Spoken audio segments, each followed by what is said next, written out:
ko pour dundee ko muy lekka yi comme basic food si waaye ba pare comme wàllu njàngam mi éducation bi ak agriculture yooyu yëpp dinañ si am programme yi boppam boo xam ne dinañ ko waxtaanee yooyu noonu rek baax na Marie ñu setal wax yi kan moo xam ne mooy registered person ama ban làkk nga ba làkk tey maa yow ñoo em ci kaalama soose maa la gën a try sa foog naa waaw non dama dee làkk nag waaw so sa ise mo la yitandi jumale mu registered person abarka malik mbadi njiberlal assalamu alaikum in tol jaren ko lingar yanko deke kan taxpayer education program o kali bidum na kacha movement wolem registration la kula follow ambe min kacha la wolem jamale moti mi alon ko luwa nyati lingo la wo nyanta registration kala for this VAT wo follow nyanta kala moti mi alon ko ibe business ola ni be business ola fanan ila fengol ika fengol min wafi luwa nyati lingo la nyanta kala fengol mi alon ko luwa ko nyanta income tax o VAT jola wolto be pare sabanyango ila soto ila business o kono sango kono wala in a period of 12 months anyanta futala $1 million. So follow nyanta kela businessman oti fulanjango il ka fengo mi wafi nyanta kela fengo timi alon ko nyanta tax jola je sabanjango ila soto in sango kono nyanta futala 1 million. Nyele multi mi alon ko luwa nyati lingola nyanta registration apply la for VAT. leer na lool mun naa la war naa la gërëm daal saaren buy làkke soose bi yow moom boo kay foo ma félicité la waaye ba tey rek Fafanding, let's get back to this idea of the registered person. What happens after a person registers? Mark, very important question. What happens after the person has, or a company or partnership has registered for VAT? That particular individual, company or partnership will be issued a VAT registration certificate, and according to the law, this certificate should be displayed in every place of business owned by that individual who has registered for VAT. So in other words, it is that certificate that will tell the consumers who come to your shop, your place of business, to benefit from whatever goods or services that you are offering, that you are liable under the VAT law to be charging VAT. So the certificate is very important, and it should be displayed for public view, that anybody or any consumer entering in your place of business should be able to see this certificate to know that this particular business I'm buying goods or services from is liable under the VAT law to be charging VAT to customers who are benefiting from or who are buying goods and services from that individual registered person. How would the person feel by coming into a shop and say, all right, here they charge VAT, and I am the consumer, I pay the tax. Would there be a scenario where you may want to go elsewhere where the VAT may not be charged for the same commodity?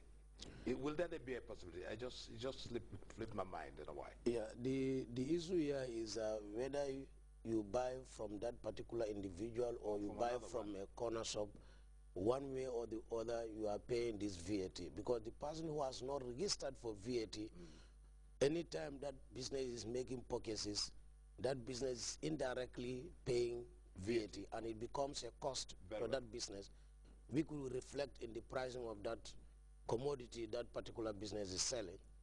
So in other words, whether you buy from a registered person or you buy from a non-registered person, you are paying this VAT indirectly.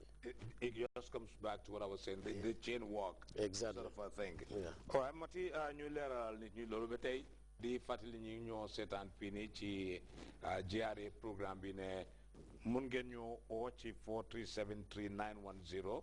bi te 4375905. am naa ne waxtu dee jot bu bari pour gars yi mun a call waaye tey nañ teel a ubbi line si because am naa fu mu nekk nii at least message bi dem na down ne VAT tax system bu es la waaye ñu ko door 1st of January 2013 so nit ñi door a dem interest waaye ni interest bi galvaniser ci ñoom noonu la gars yi gën a bugg a laajtee pour mu gën a leer su ko defee rek mati ndem ñu ngi bàyyi xel ci call si ñëw ñu delluwaat rek ne lana dee xew su nit ki registré ba pare. ok nit ki nga xam ne ni meet na requirements yi ñu wax su register ba pare dinañ ko jox registration certificate pour wane ne kii nii loi bi dooleel na ko fu mu nekk ni pour muy charge VAT si bagaasam yi ba pare tamit pour fay VAT bi ci GRA su certificate boobu noonu dinañ ko jox te su fekkee ne moom miy def business am na yeneen outlets mel ni am na yeneen boutiques yeneen shop yi nga xam ne ñu ngi si yeneen certificate boobu tam war naa nekk foofu noonu mel ni daal dañ ko war a display si fi ñoo seen boutique yëpp su fekkee ay boutique yu bari lañ am tam foofu dañ ko fa war a def pour customers yi suñ jugee suñ la joxee receipt dinañ nangu ne kii day gis nañ mu def certificate bi bon loi bi dooleel na ko pour mu charge VAT waaw ñu am nañ ko nekk ci line bi ñu déglu ko allo waaw ñu ngi dégg waaw na ngeen def ñu ngi fi di sant borom bi alhamdulilah man la Mansour waaw li ngeen def ni moom important na de because am na businessman yoo xam ne ñu ngi business waaye suñu ñeneen da ngeen war a fay income tax ba pare fay lañ si maanaam loolu duñ dee mën a xam comme ban façon système la ñoom duñ ko dee understand waaye lu ngeen koy wax si télé bi nii maanaam baax na pour nit ñi xam ko waaw bi ko man dama dee fay man at bu nekk dama dee fay pendant 4 years yooyu dama dee fay waaye lu ma fay yëpp mënuma understand comme loolu maanaam pour lan la waaw waaye su ngeen koy leeralal nii nii danañ mën a xam ne lii ak lii ak lii ak lii moo taxaw lii lu loi tëral la because ñu bëri sax dañ dee wax ne ñii xaj nañ ñi lii dañ ko dee fayoo ko rek waaye lii foog ma lu loi wax la léegi dama dee dem dégg nit di wax loolu waaye lu ngeen def nii boobu important na trop dafay tax nit ñi kenn ku si nekk si lu ngaa liggéey nga mën a xam ne lii moom lu nguur gi tëral la nit ñi dañ ko war a def comme ni ñuy defee lañsin bi xam nga lañsin moom at bu nekk daf laa leer na lii lañsin la da nga ko war a fay waaw waaye yëf yi income tax si moom man sama boppa dama ko dee fay waaye xaw ma woon comme because man du ma dee tukki mosuma dem Dubai ay order bagage yi ñëw si dëkk bi fii rek lañ dee nekk di taxale rek waaw waaye dañ dee fay income tax man damay fay waaw waaye xaw ma woon na comme lan la waaye lii moom baax na trop pour nit ñi xam moo tax ma ne aara ma kool sama morom keneen ñëpp man see jëriñ waaw jërë ngeen jëf kontaan na trop waaw bi ko dara soo ko def tax xamuloo nga gis ñu ngi koy lii rek boobu moom sant yàlla ñëpp danañ mën a xam naka la jërë ngeen jëf waaye jërëjëf Mansour kooku di Mansour yaakaar naa ne moo tax am na mbégte lu baax because lii moo waral programme bi nit bu dara di xew rek saa yu nekk rek nga jokkoo askan wi jox leen advance notice ñu am ci lu nekk su ko defee rek waxtaan nañ fi léegi nii maa yow mati ci mbiri affaire yi pour nga display sa registration certificate bi su ko defee képp ku dugg ci biir sa boutique rek dina ne ci boutique bi daal because xam naa ne doo bàyyi ngum jiyaaree alaatanguloo boobu daal waaye ku dugg ci boutique rek gis ci def certificate bi ci ko rek nga xam ne fii dañ dee charge value added tax ba ñu delluwaat ci Mari Sarr Mari yaa yëkkuwool mooy ban ok Barka VAT allo Modou Dieng allo